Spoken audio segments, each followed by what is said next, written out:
Hello students, in the last video, we have discussed the solution to question number 1 of textbook exercise questions from the chapter halogen derivative of alkane and arene.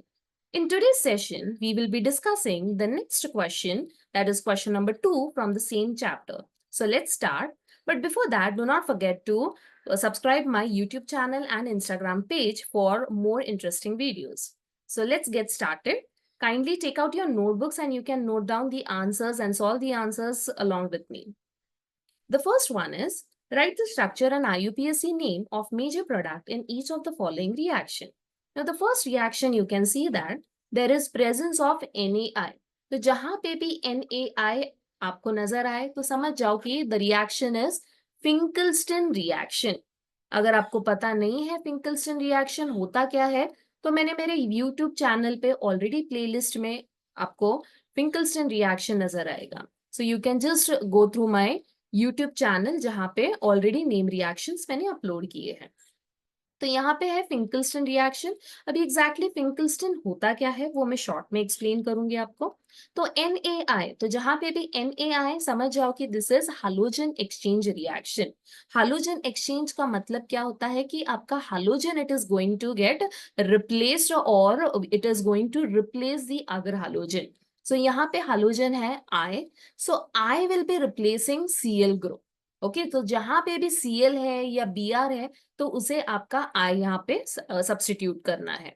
तो ये I carbon के पास जाएगा and Cl will go to Na. And this entire reaction takes place in the presence of acetone. So यहाँ पे reaction होगा CH3 CH CH3 then CH2 and then last में आपको I लिखना है क्योंकि हमने Cl को रिप्लेस कर दिया है I से. Plus Na which is a plus charge carrying species, definitely it will attract Cl which is carrying the negative charge. So Na और Cl दोनों combine होगा in order to give us what? NaCl. Clear? So this is the structure of the major product. Coming to now IUPAC name. तो IUPAC name already मैंने explain किया है previous videos में all the rules. So यहाँ पे quickly we will write down the naming.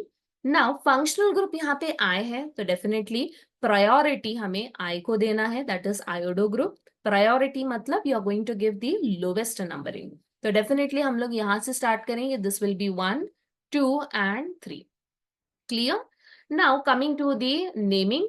Prefix यहाँ पे है मिथाइल ग्रुप क्योंकि substituent is the methyl group. So I am going to write it down as 2 methyl and then okay. So the naming first हम लोग लिखेंगे यहाँ पे 1 iodo क्योंकि I M से पहले आता है तो 1 iodo then 2 methyl and then last में you are going to write it down as the parent is propane. Okay, so the naming is 1 iodo 2 methyl propane. Next one is now CH3 CH2Br when it is treated with antimony fluoride. So यहाँ पे again the same concept. The reaction जहां पे भी फ्लोरो group आप replace कर रहे हो या फ्लोरो ग्रुप का एक्सचेंज हो रहा है तो वो रिएक्शन को हम लोग कहते हैं स्वार्ट्स रिएक्शन. ओके, डिटेल में ऑलरेडी अपलोड किया हुआ है यूट्यूब पे तो आप देख सकते हो रिएक्शन. ना यहाँ पे आपको कंसेप्ट समझना है. सबसे पहले तो फ्लोरो हमारे पास में 3 है तो 3 फ्लोरो को हमें रिप्लेस करना है Br के साथ में. तो डेफिनेटली 3 फ्लोरो 3 Br को ही रिप्लेस करेंगे. बट हमारे पास में यहाँ पे एक ही Br ग्रुप है, एक ही ब्रोमो ग्रुप है. तो इसीलिए हमें करना क्या है, simply you are going to put 3 over here. ठीक है, तो यहाँ पे 3 डालने के बाद में हमारे पास में 3 Br है तो all the fluoro groups will be replacing now 3 Br. So the reaction will be CH3, यहाँ पे 3 डाल देते हैं, CH2 एंड फ्लोरो ग्रुप यहाँ पे रिप्लेस हो चुका है. ऑलरेडी हमने यहाँ पे 3 लिखा है, फिर से 3 लिखने की जरूरत नहीं है.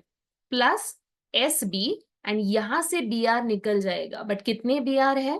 डेफिनेटली 3 है तो यहाँ पे हम लिखेंगे SBBr3. Clear? So this is the entire concept related to Schwartz reaction. So simply you're going to replace fluoro group with the other halogen. The other halogen, it can be either chlorine or bromine. And depending कि कितने आपको fluoride group replace करने हैं, उस accordingly you're going to balance the reaction. The next one is Very, very important reaction. Now the reaction takes place in presence of HBr plus peroxide भी लिखा है arrow पे. तो ऑलवेज रिमेंबर, जहां पे भी आपको पेरोक्साइड नजर आए हमेशा याद रखो the reaction will be anti Markovnikov's rule. अभी ये एंटी मार्कोनिकॉफ्स रूल होता क्या है, quickly I will just revise the concept. Anti Markovnikov's rule में होता क्या है, when an unsymmetrical alkene, unsymmetrical alkene का मतलब क्या होता है, डबल बॉन्ड के अक्रॉस अगर unequal number of carbon atoms है तो उसे हम लोग कहते हैं unsymmetrical alkene. Okay, plus HBr, that means when an unsymmetrical reagent involve है. रिएजेंट यहाँ पे अनसिमेट्रिकल क्यों है, क्योंकि H प्लस है एंड Br माइनस है, तो definitely two different charges present है, तो ये बन गया आपका अनसिमेट्रिकल अल्कीन, तो sorry unsymmetrical reagent.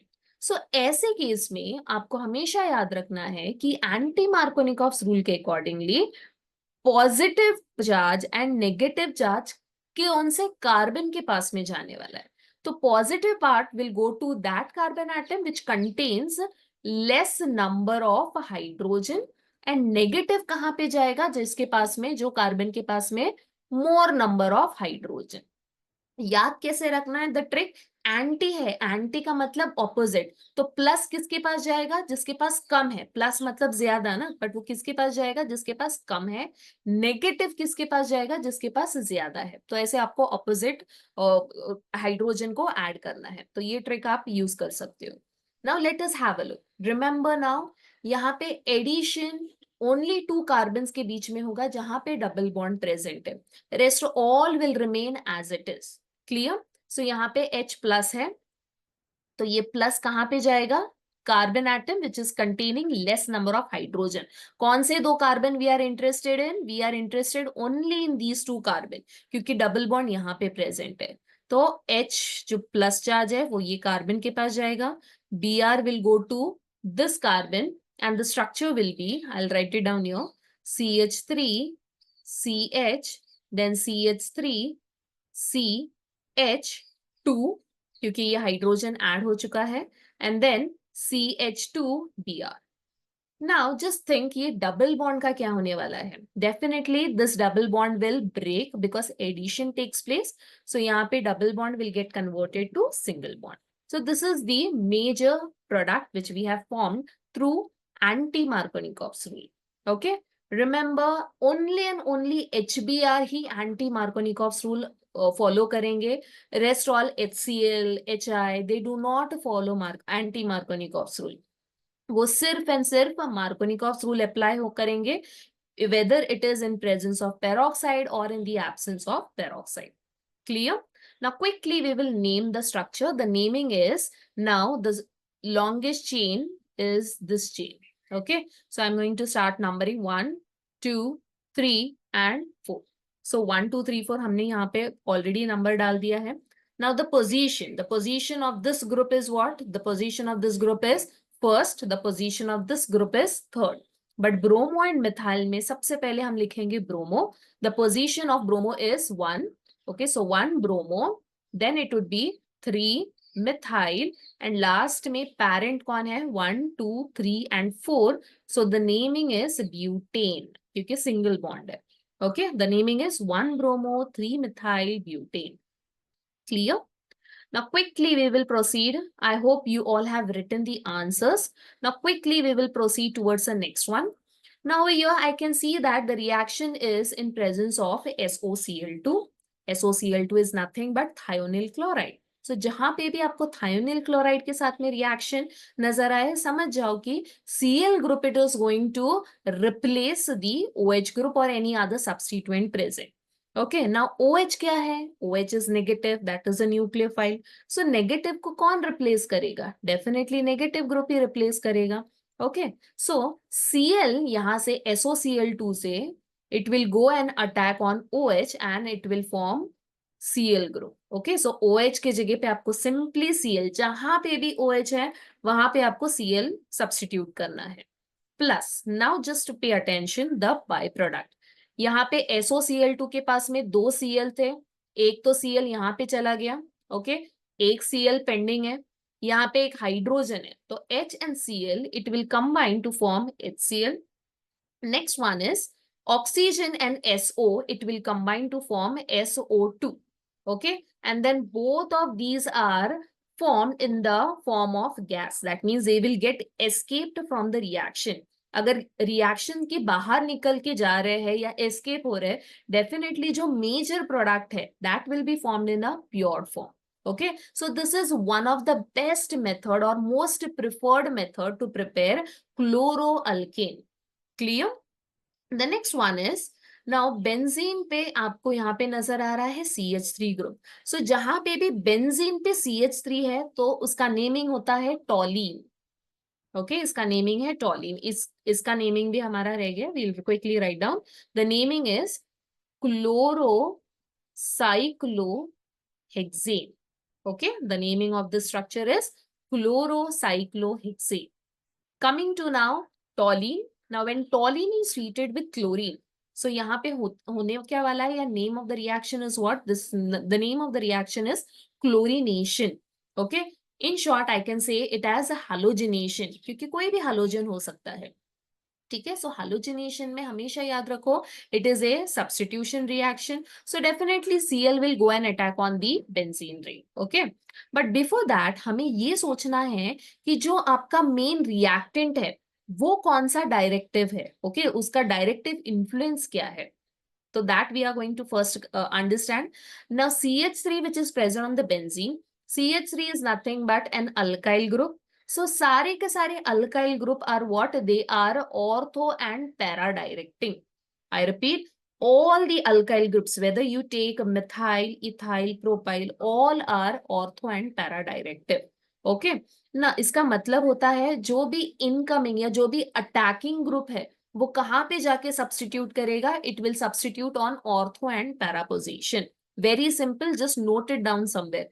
Everything in detail already previous topic में या ऑलरेडी मैंने पिछले वीडियोस में अपलोड कर दिया है. You can go through that. Okay, now यहाँ पे हम लिखेंगे benzene then CH3 as it is. Okay, यहाँ पे जगह नहीं है तो I will just write it down here. This is benzene. हमने CH3 एज इट इज लिख दिया है. Cl कहाँ पे अटैक करेगा? It will attack on ortho. Ortho is nothing but 1 and 2 position and para is 1 and 4 position. सो ये second position पे जाके Cl अटैक करेगा and there is one more, that is CH3 will go and attack on para position. So the naming is ortho chloro and then since benzene पे CH3 group है तो parent बन गया है टॉलीन. Same way इसका naming होगा para क्लोरोटॉलीन. Okay, now why toluene? Because toluene is a parent group in this case. So definitely we are going to write it down as a suffix. Same way अगर IUPAC, this is the common name. अगर IUPAC आपको लिखना है तो ortho की जगह पे 1,2, rest all will remain same. Okay, बाकी same as it is लिखना है. एंड यहाँ पे पैरा की जगह पे आप लिखोगे 1,4 chloro and then toluene. So quickly you can note it down. So this was everything related to question number 2 from your textbook. In the next video, I will be discussing the next question, that is chiral molecules. Then we will be discussing few tricks related to SN1 and SN2. So stay tuned. So stay tuned to my channel and do not forget to subscribe my channel. Thank you.